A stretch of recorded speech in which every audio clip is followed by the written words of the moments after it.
What if everything you thought was your conscious mind, your choices, your emotions, your everyday awareness, was only the first layer of something much bigger, deeper, and far more powerful? Most people go their entire lives without ever realizing they're living inside a single level of consciousness. It feels normal. It feels like free will. It feels like being awake.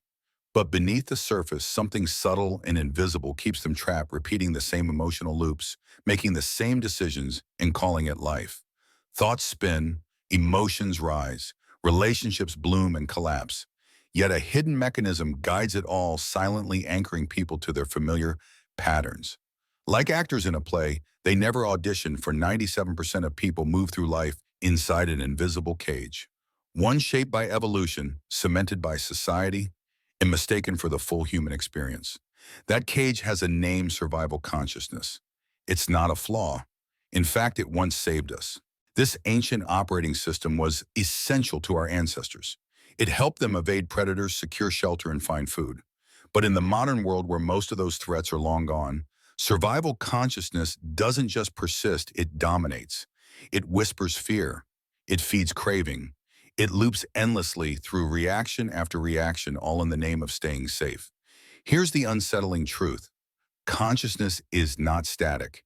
It evolves. It can expand. And there are levels of awareness beyond survival realms of perception most people never touch. Not because they're unreachable, but because no one ever told us they exist.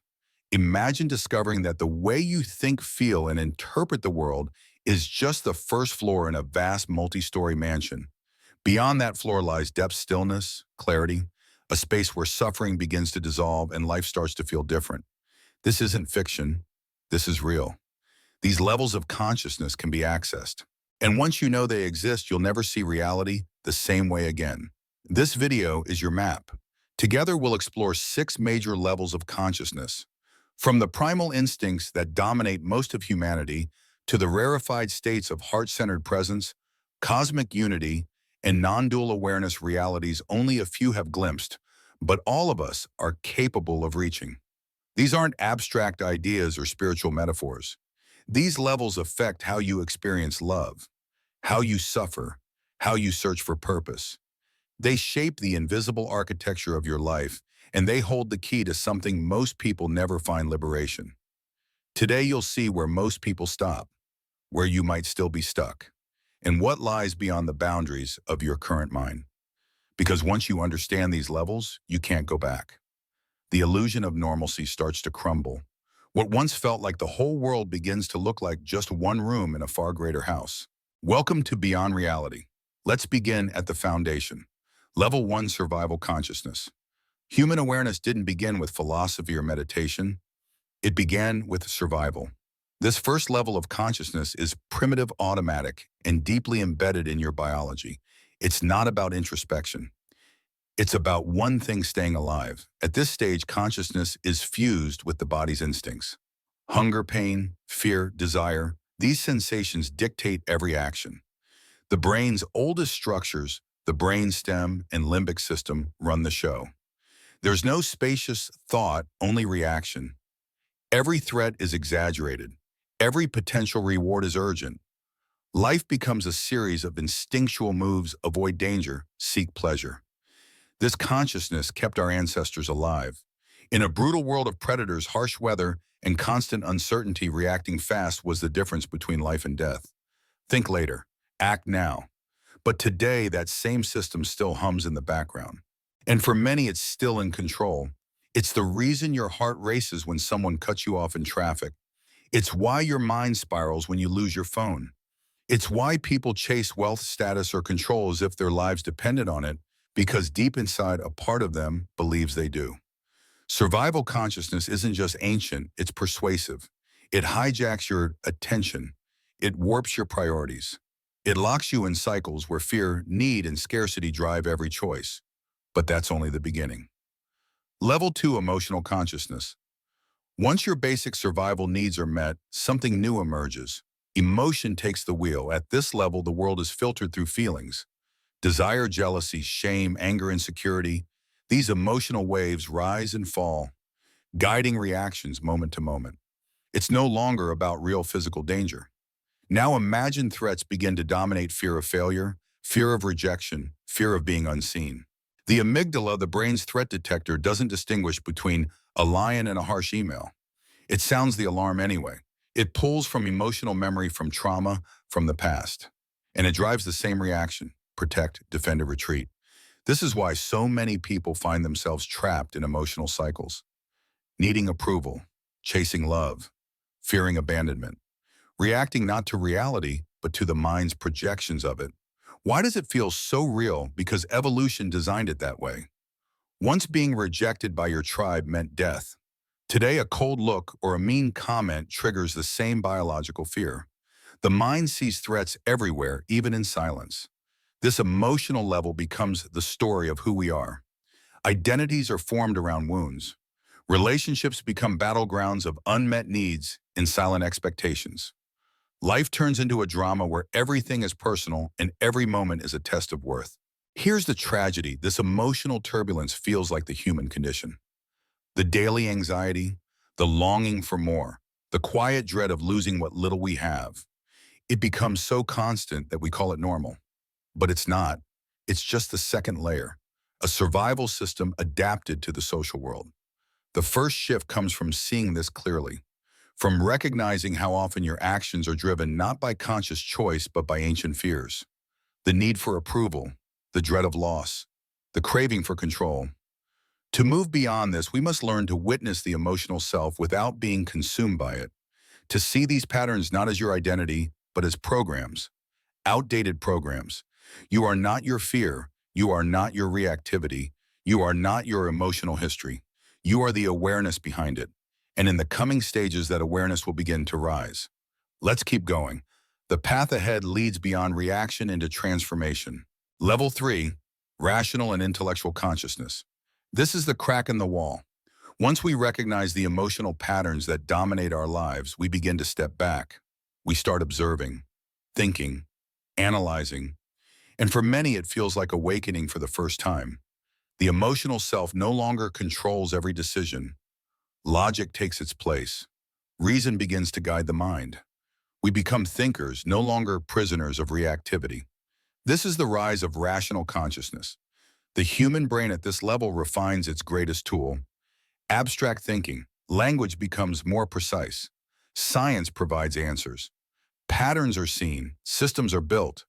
For the first time, humans don't just feel, they analyze. The world is broken into categories, causes and effects, frameworks that can be understood and controlled. The individual mind grows stronger. Identity sharpens. I think, therefore I am becomes the silent mantra. Titles, achievements, beliefs, these now form the structure of security. The need for tribal belonging is replaced with intellectual pride, and this is where modern civilization has flourished. Science, medicine, technology, philosophy, these are the gifts of the rational mind. Cities rise, constitutions are written, DNA is decoded. We create meaning through knowledge. And yet there's a trap.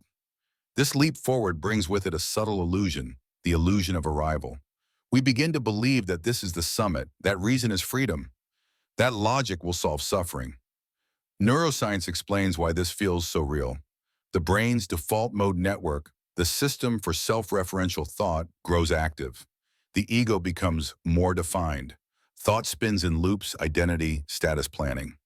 We become minds looking at the world, no longer living in it. And if you're watching this, chances are you're already here. You analyze, you question, you seek deeper frameworks. That's what pulls us into this stage. Even clicking that like button is a subtle signal you're aware that you've crossed the emotional threshold. But even this level has limits. The rational mind excels at solving problems, but fails when facing questions it can't answer. Why do we suffer? What does death mean? Where does consciousness begin? Even the greatest thinkers of our time hit the same wall. Philosophy, psychology, and science all press against it, yet cannot move past. And so the rational self becomes the next trap. Intelligence feels like power, but it hardens the ego. It sharpens the lines between self and world. We become thinkers, not feelers. Emotions are dissected, not felt. Relationships are intellectualized, not lived. For many, the journey stops here. Careers, identities, and entire lives are built upon this level. Mystery becomes uncomfortable. Vulnerability looks weak. The heart is put aside. But beyond intellect, something waits. It's not sharper logic, it's softer perception. When the mind exhausts itself, when answers lose meaning, something else begins to rise. A loosening of thought, a dissolving of boundaries. Consciousness shifts from mind to heart. Empathy no longer becomes a concept, it becomes a state of being. Judgment fades, compassion flows. People aren't seen as roles but reflections.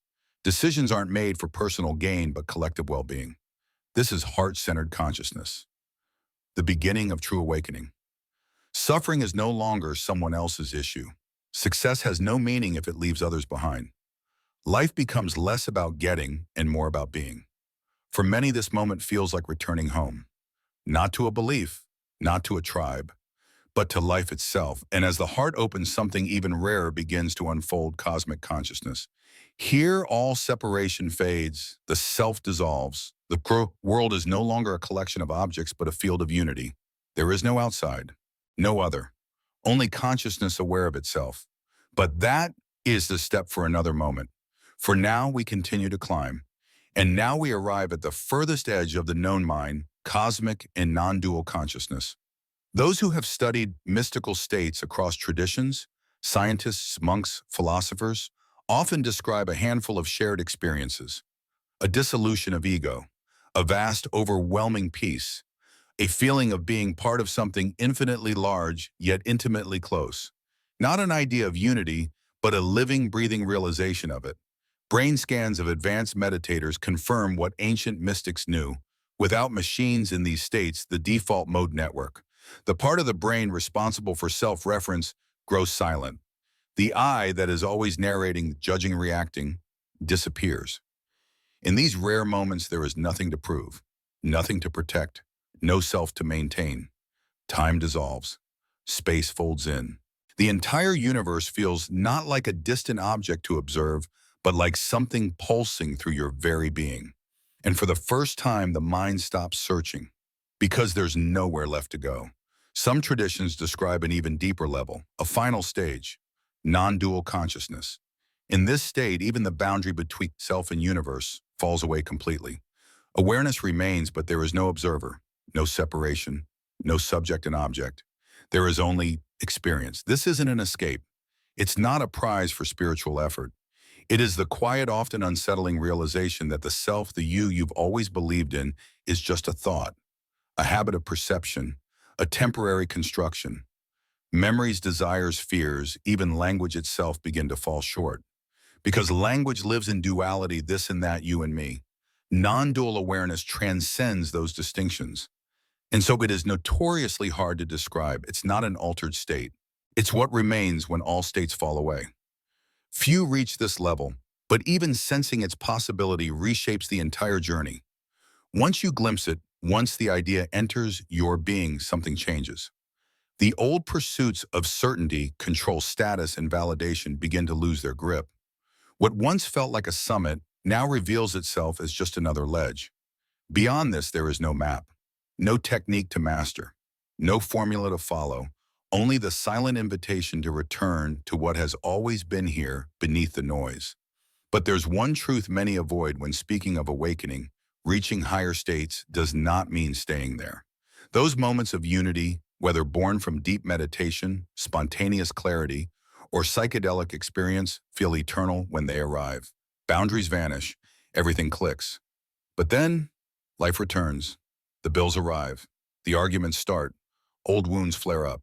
And almost without realizing it, you find yourself pulled from unity back into separation, from stillness back into struggle. This is the rhythm of consciousness expansion and contraction. Insight and forgetfulness. No level is permanent, no stage is guaranteed, and here waits the subtlest trap of all. Many who've glimpsed the heights begin to cling to the memory of transcendence rather than the real thing. They mistake having once touched the infinite for having risen above humanity. They speak of detachment, oneness, or peace, but often these words are armor. The ego reforms wearing spiritual robes. This is called spiritual bypassing. Instead of integrating the shadow, the grief, the anger, the mind floats above it, avoiding the messiness of being human. Judgment is hidden behind a soft voice. Avoidance is justified as higher awareness. But real transcendence doesn't reject the lower levels. It circles back, again and again. The difference is in how we return. Do we react from fear or respond from presence? Do we meet life with control or with openness? The true measure of growth isn't how long you can float in bliss. It's how you show up when things fall apart. Can you carry that inner stillness into conflict, into grief, into daily life? Because that's the real work. Letting the light touch the places you once avoided. Staying open not just when it's easy, but when everything in you wants to close. No mystical experience, no philosophy, no practice makes you immune to being human. And that's not a flaw. It's the design. Consciousness doesn't move in straight lines. It spirals. Each turn brings you back to familiar terrain, but with new eyes. A little more wisdom, a little less fear, and slowly, almost without noticing, the shape of your life begins to change. The walls feel thinner. The stories you used to believe start to lose their grip. There's more room for silence, for presence, for love. Not perfect, but real. Because growth isn't about escaping the human condition. It's about embracing it more fully, bringing light to the shadow, bringing depth to the surface. If you've felt that pull, if something in you knows there's more, then you're already on the path. This space exists for seekers like you, curious enough to question, open enough to keep going. You're welcome here. Subscribe if it feels aligned. Share this with someone who needs it. And remember, there's more ahead. Much more.